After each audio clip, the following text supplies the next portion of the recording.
Hey, what's happening? And welcome to another episode of DB Overthinking. My name is D, and today I'm thinking about imposter syndrome. That was going to be a really good take, and then somebody's car alarm went off. This apartment is so noisy. I miss my old place. I don't miss my old place or my old landlord, but I do miss how quiet it was underground. Let's try this again. Hey, what's that? And welcome to another episode of DB Overthinking. My name is D, and today I'm thinking about imposter syndrome. But before we get into all of that, I gotta give a quick shout out to my Plus Ultra Don't Fretters, my top tier supporters on Patreon, Peggy Luhu and JJ Valdez. Thank you so much for your support. You're helping to ensure I'm able to keep creating content and put it out as frequently as possible. Patreon.com/DFretter if you want to help support the channel, get access to my bonus content, and get access to my private Discord server. And if you become a free member of my Patreon, you get access to like voting polls about topics that I'm going to discuss and my monthly newsletter.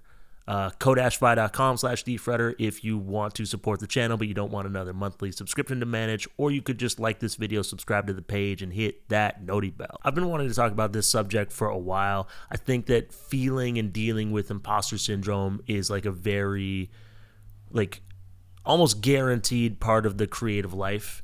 Years ago, I did like a reel or a couple of reels for Being Human Club, which is a mental health organization out in Calgary, Alberta. I think my book is part of their library, or at least it was at one point. I don't know if it still is. But anyway, shout out to them. They're dope. They do good work. But I've wanted to make like a longer video about it, and I kept putting it off, partly because of my own feelings of insecurity and imposter syndrome. Like, who do I think I am talking about creativity and mental health? You know what I mean? Like, if I post a video that isn't somehow even tangentially related to author drama or a book talk sensation, what am I even doing? If I post a video, people are going to find out that I'm actually kind of dumb. And lately, it hasn't helped that there's been this shift online with the way we disagree. So now if someone says like an opinion that people don't agree with, they call you a liar, because obviously there's only one point of view, and if anyone says something even slightly different than that, or something that lacks the nuance that captures like the messiness of life perfectly, they're a deceitful,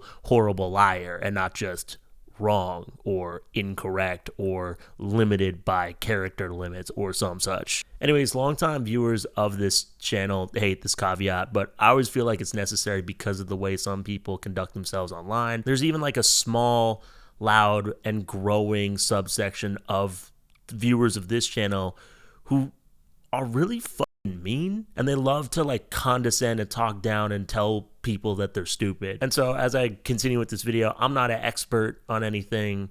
I'm not an authority of anything. I'm just like some dude with a microphone. You know, I ain't no smarty arty. I'm just a guy who's trying to share his perspective, his ideas, his experiences on things that I find interesting, or I'm curious about, or I'm passionate about. You know, ultimately, most people don't even give a shit what I'm talking about. They're just, you know, putting me on in the background while they cook dinner, which smells great, by the way, or clean, or do their art homework or whatever. Anyways, let's move on. Okay, so section 1.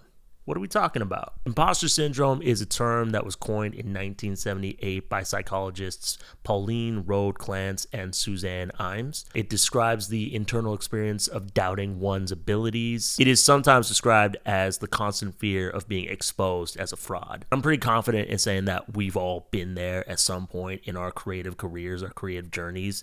Even if you've just started out, I even think that before you've even started, you might doubt your ability to like learn whatever skills you need to learn to get to whatever level your favorite artist is at. But it's pretty common for us to like be presented with a project or a task, or be given an opportunity, and it's just a little outside of our comfort zone. It's just slightly beyond the limits of our confidence. You say yes, and you end up carrying all this anxiety. And maybe in order to avoid feeling those feelings, you procrastinate, you know, so you don't have to like deal with it. Or maybe you try to compensate for those feelings by over preparing. And then you complete the project, or you finish the task, or you receive the opportunity, and it goes well. And for like a second, you feel some form of relief, but then you can't really enjoy your success. You rationalize it as, I just got lucky, or I got away with it, or something like that. You downplay whatever achievement you just achieved. This can be really frustrating for the individual feeling that imposter syndrome, because you want to be able to enjoy the success that you achieve along your creative journey. You want to enjoy the process of being an artist. But also, something that I don't think we always think about when we're dealing with these feelings is how us dealing with our feelings can impact our relationships. Like, it's not just your relationship with your art that you practice, whether that's writing, painting, animating, comedy, poetry, music, whatever. It's also our relationships with those around us, the people that we're closest to. You know what I'm saying? Like, it's really hard to congratulate or compliment people who are like lost in the sauce of imposter syndrome. You know what I mean? Like, oh, that was amazing. Like, it was okay. Oh my goodness, congratulations on your 6-figure publishing deal and this major studio buying the rights to make your book into a movie. I just got lucky. I have a tendency to try to rationalize it as like I'm being humble or something like that, or you're trying to stay grounded, which is, it's a balancing act, right? Like, there is something to be said about staying humble, remembering where you came from, and like not getting too lost in the sauce of your own success. But also, when you get so deep in it that you can't receive compliments, it's like, imagine someone's trying to give you a gift, and every time they do, you swat it out of their hands and step on it. Eventually, people are going to stop giving you gifts, and then it gets hard because then sometimes people don't really want to engage with you when you're struggling with the low lows that are part of the creative journey. Like any other sort of like struggle, it doesn't just affect the individual who's going through the thing. It also affects the people who are closest to them. And that's not to make anybody feel bad. Like, I don't think that having imposter syndrome or feeling imposter syndrome is some sort of like moral or character failing. I feel like sometimes when we like say someone has it, it kind of sounds like that's what they're doing, but I'm not trying to do that. Because systemic discrimination is baked in all these different institutions, it creates these environments for marginalized people to feel unworthy of being there. They're being told they don't deserve to be there, diversity hire. So examples of what I'm talking about, I'm thinking of like academia, publishing industry. R.F. Kuang, one of my nemesises, has written and spoken a lot about this from the perspective of a woman of color. Section 2 is called Bad News, Good News. The bad news is there isn't like a quick, easy fix or cure for imposter syndrome. I don't think any syndrome has like a cure. I don't know. I ain't no scientist. But you can't just achieve enough things to make those feelings go away. If you don't work through these feelings of like insecurity or unworthiness, there's kind of nothing you can achieve that'll make you feel like you're good enough. It's a heavier topic than I thought it was going to be when I was writing this. But I'm going to read a quote from this article I found on Substack. Maybe it's an article, maybe it's an essay. I don't know what you call things on Substack. I don't know the difference between an article and an essay, I guess. Quote from this thing I saw on Substack called Why Imposter Syndrome Doesn't Always Go Away by Veronica West. For context, I believe the author is a psychologist or psychiatrist. I can't remember. It's like in the last couple of videos and moving forward, if I'm reading a quote from something, I will link it down below in the description. So if you want to read the articles or the essays or whatever they are, you can. What I've learned is that imposter feelings often resurface during times of growth, not because we are incapable, but because we are stretching into new territory. What is often missed is that imposter feelings generally do not signal a lack of competence. In many cases, they reflect an increasing awareness of the complexity of the work and the responsibility it carries. As perspective grows, certainty often softens. You see more clearly how much sits outside of your control. The work stops feeling simple, not because you are less capable, but because you understand it more fully. Confidence in clinical work rarely looks like certainty.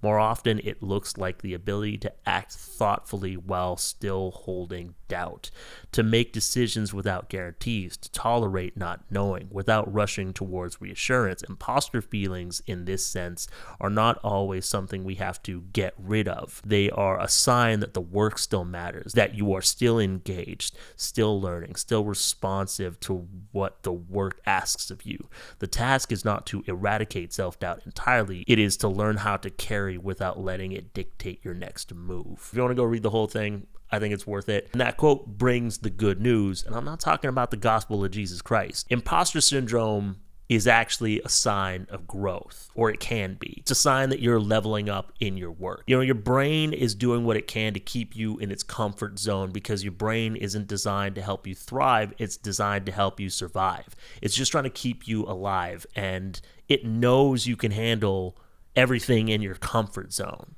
It doesn't know if it can survive anything outside of it. I remember when I would, like, the very first poetry workshop I was ever hired to facilitate, I was terrified. I was panicking. I was like pacing back and forth the old apartment.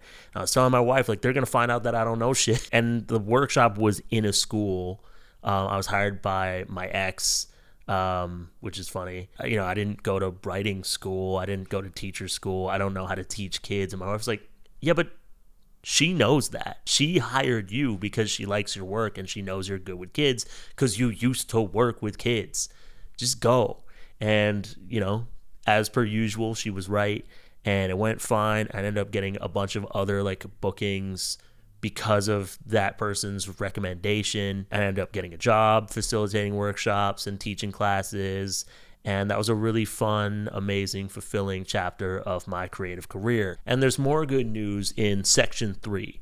Deal with it. I think I think an influencer or a better content creator would say, like, section 3 are tips and advice on how you can deal with imposter syndrome. I'm not going to do that. I'm going to tell you how I deal with my imposter syndrome. Take what resonates, leave what doesn't. And I've broken it down into like what I would consider maybe like healthier tactics and then not so healthy tactics. I don't want to keep giving this caveat or like undercut things I'm saying, but it's like, I just really don't want to posture myself as somebody with all of the answers. I have answers that work for me. And if nothing else, I hope I can inspire or encourage people to find answers that work for them.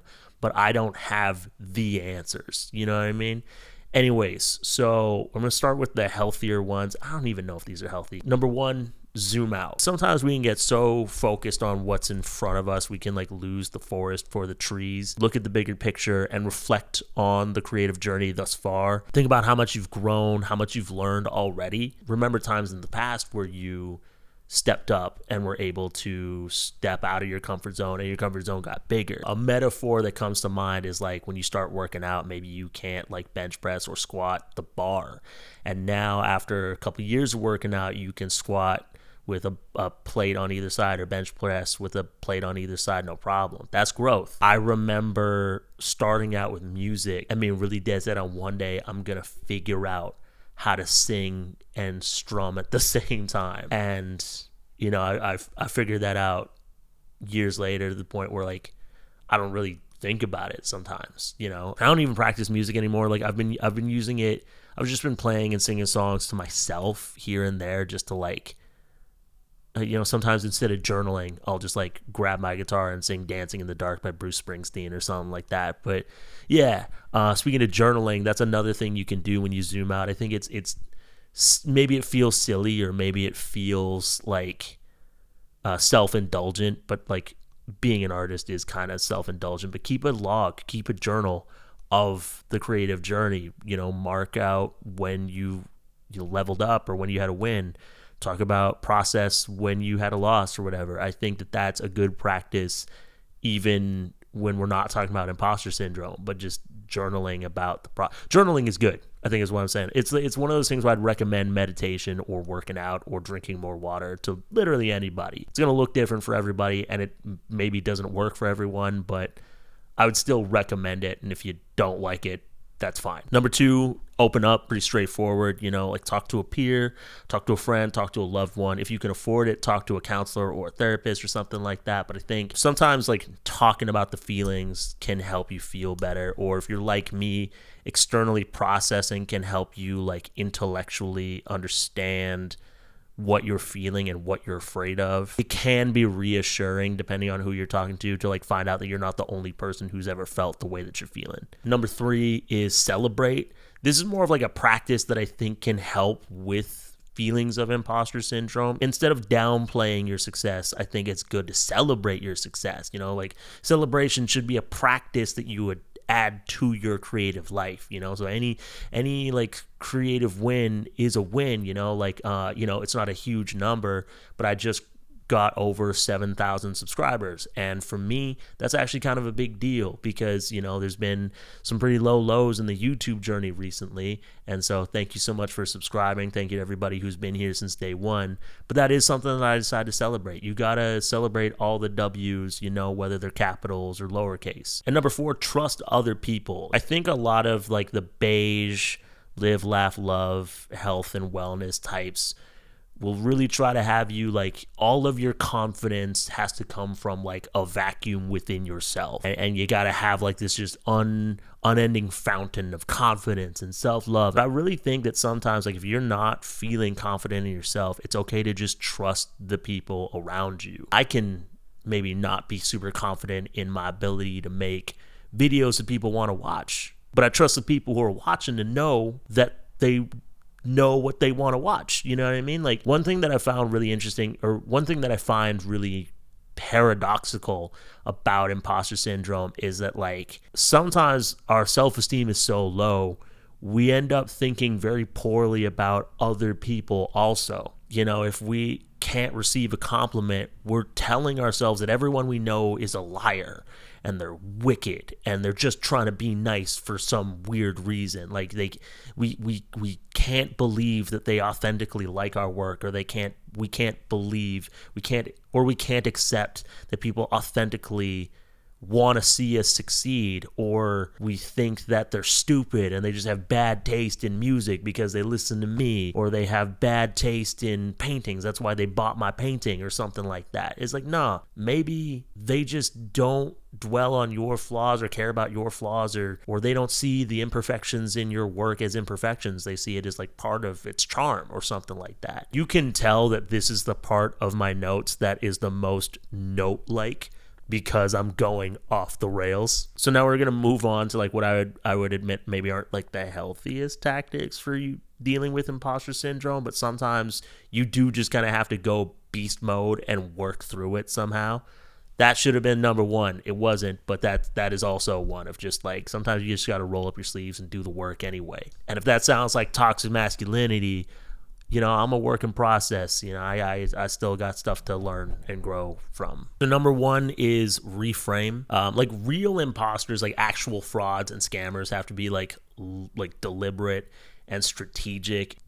To be a real imposter, to be an actual imposter, you would have to plan it. You know, you would have to know what you're doing. But I was thinking about it, and it's like if you somehow accidentally tricked people into thinking you're a good writer or a real artist or somebody who knows what they're doing, and they just believe in you, you must actually be brilliant to effortlessly hoodwink a bunch of people. You know what I mean? Like if I can actually accidentally scam a bunch of people, I must be kind of brilliant, you know what I mean? Because again, in a weird, twisted way, in order to feel imposter syndrome, you kind of have to think that everybody around you is fucking stupid. But in order to feel imposter syndrome, you actually kind of have to have some sort of weird high opinion of yourself to be able to trick people.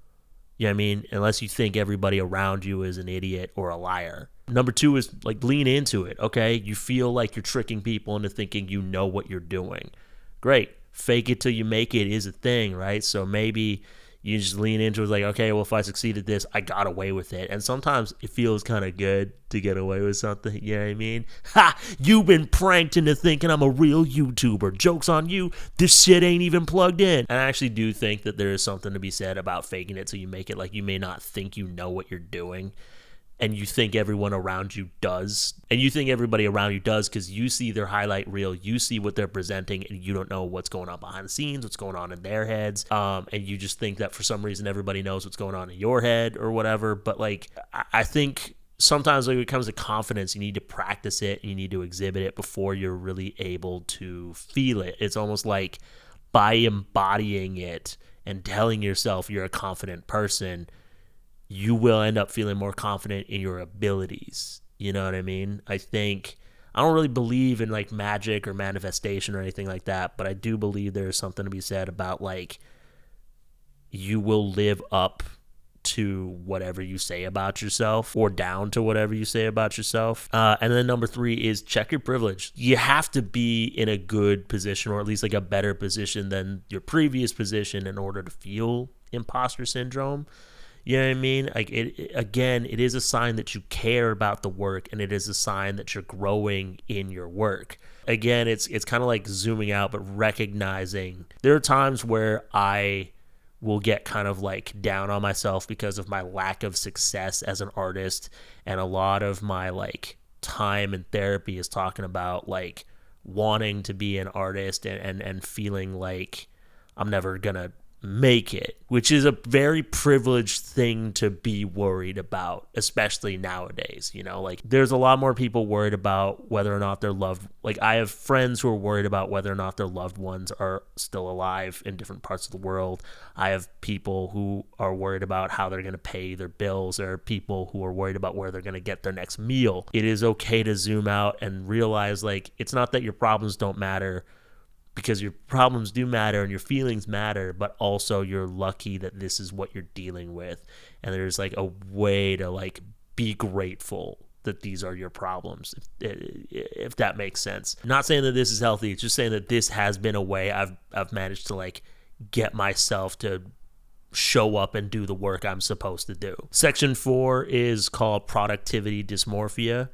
I was talking to a friend of mine. Her name is Sarah Alma Angel. She's an actor, producer, comedian, content creator. Maybe you've seen her on Netflix or TikTok. You will see her in a future project, but that's not what this video is about. I was telling her that I was going to do an episode on imposter syndrome, and I think we were talking about imposter syndrome and like something I was feeling with, and she brought up this term called productivity dysmorphia, which is a term coined by Anna Codrea Rado. I think that productivity dysmorphia and imposter syndrome are pretty similar. I think the main difference is imposter syndrome will tell you that you aren't good enough, and productivity dysmorphia tells you that you aren't doing enough. I'm going to read a quote from this article on productivity dysmorphia, again, link down below. This is different because it's much more about the amount of output and inability to enjoy success, whereas imposter syndrome is self-doubt and being afraid of being exposed. I have started thinking of this unhealthy relationship I have with my professional achievement as productivity dysmorphia.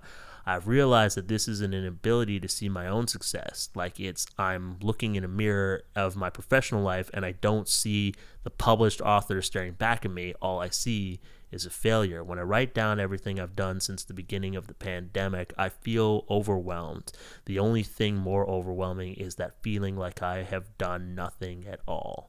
And I feel like that really resonates with a lot of people. Like, I think it would be easy to get these two things confused, and I've definitely felt this way as well. You know, like, I'm a YouTuber, writer, comedian, producer. I've been a guest speaker. I'm an educator, and I've met and worked with some incredible artists in my life, and I still feel like I haven't done much of anything. And I could sit here and be like, well, the proof is in the pudding, and I ain't got a lot of pudding, you know, or something like that. But I ain't even have a bowl to put the pudding in. I could blame my lack of success and be like, well, it makes sense that I feel this way because, you know, my life. I think it's easy to kind of like get into this mindset as well, like you're not doing enough, especially like late stage capitalism, the hustle, grind set, mindset bullshit that tries to commodify art and turn you into a content machine as opposed to like a living, breathing human being. Because again, I'm not a mental health professional. I don't really know how to like work through dysmorphia other than like to try to like step back, get out of your own head, zoom out, look at your achievements, look at the big picture, celebrate the wins, and trust those around you. I think that a lot of us feel like we shouldn't lean on our friends or family for emotional support because we don't want to be a burden. We don't want to be this person who's like calling and whining all the time or whatever. Talking to your friends about how you feel. Like, if you have good friends, if you have good people in your life who care and want to be there for you, you're not being a burden to them by telling them how you feel, especially if you reciprocate that and are also there for them. Self-love, self-confidence, and being able to like believe in yourself those are important things. but we're also hardwired for community. It takes a village to raise an artist, and so we all need to be good villagers. And so like I just wanted to touch on this productivity dysmorphia because I find it interesting. I think with both productivity dysmorphia and imposter syndrome, I think a ways to deal with it is to like get out of your own head, be honest about how you feel, and find like different practices you can do to like externalize what you're thinking, what you're feeling, and be open and honest about it. I've definitely felt like I'm not doing enough a lot of the times because like I just want to do so much. That is also part of it. It's like I just really want to make a bunch of stuff. I want to make movies. I want to write books. I want to make I want to do all these different things. I want to paint again. I want to get back into music or something. I don't want to get back into music. That was a lie. I shouldn't have said that one. I just wanted to keep listing things. But like there's a bunch of different things I would love to be able to do, and I want to be able to like enjoy all these different things because it sounds so much fun. It's like as like being laid out with a buffet because when it's like I'm aware of the limitless possibilities and I'd have a hard time picking just one. I'm like what's that Dark Knight quote? I'm like a dog chasing cars. I wouldn't know what to do with a cat one. But I think with both imposter syndrome and productivity dysmorphia, telling yourself you're not good enough, telling yourself you haven't achieved much is a self-protection. It's trying to keep you from putting yourself on a pedestal so that when you fall, it doesn't hurt so bad. Which leads me into section 5, the fear of being found out. Sometimes I feel like in order to be good enough, I have to be perfect. I understand that nobody is perfect, and yet for some reason, I expect myself to be, as if I'm the exception to the rule. I think when it comes to my feelings of imposter syndrome and productivity dysmorphia, it feels like I'm scared that people are going to find out that I don't know what I'm doing, that I'm making it up as I go. I'm scared that people are going to find out that I'm human, messy, flawed, and imperfect. And it doesn't help being somebody on the internet where you kind of need to be perfect. Because I'm not talking about like a perfectly curated, like, like I'm not looks maxing. I don't have a perfect physique at all. As I don't have nice teeth or anything like that. I'm not talking about like a perfect image because I don't meet a lot of those like patriarchal capitalist beauty standards for men. That's not really what I'm getting at. What I'm getting at is like you can't fuck up. You can't say something wrong. You can't not know something because we're not allowed. Because when you're on the internet, you're not allowed to change. You're not allowed to change our perspectives. You're not allowed to be a work in process. You're not allowed to be learning. It's this weird culture around like getting each other in trouble because I think, especially now, and as somebody who shares their thoughts online, I often get called a liar when somebody doesn't agree with what I have to say. I'm not allowed to have like a gap in knowledge. I don't know who Thanatos is. So obviously that makes me a liar, a bullshitter, deceitful ne'er-do-well who ne'er does well. You know what I'm saying? Again, I don't really see myself as a successful artist, and that's because I don't meet my own definitions of success yet. But if I were to ever get there, I wouldn't be shocked if somebody who watches this channel decided to tell me that I didn't deserve that level of success. He got lucky. They don't deserve what they have, whatever. As if luck doesn't play a key role in every success story ever. Because we like to believe that creativity is a meritocracy, like we earn every bit of success that we get along our creative journey. But luck plays a huge part in every success story. That's just kind of how it is. Maybe it's right place, right time. Maybe it's connections. Maybe the algorithm decided to pick up something and you were able to turn that into something sustainable instead of like a months-long catastrophe or whatever. And if you do get lucky, however much luck you get, whatever level of success you get, it doesn't mean you don't deserve whatever it is you got. It just means that you also got lucky. And if anything, that's another opportunity to practice gratitude. Haters people who are jealous, people who just straight up don't like your work aren't going to see your success as valid. They're going to say you don't deserve it, or they're going to say it's not that big a deal or whatever, because they just don't like you for whatever reason. But they actually cannot take away your success. They can tell you that you don't deserve it, but that's not really their call. And even if it was, doesn't matter. You still have it. You might make a mistake in your work, or you might say something wrong or something ignorant while you're standing on the platform you've built or whatever. And people might find out that you're human. People might find out that you're not perfect. They might find out that you're not a demigod of the arts or whatever, but that's okay. But that's okay, because you are human. You are flawed. You are messy. You are imperfect. You are learning.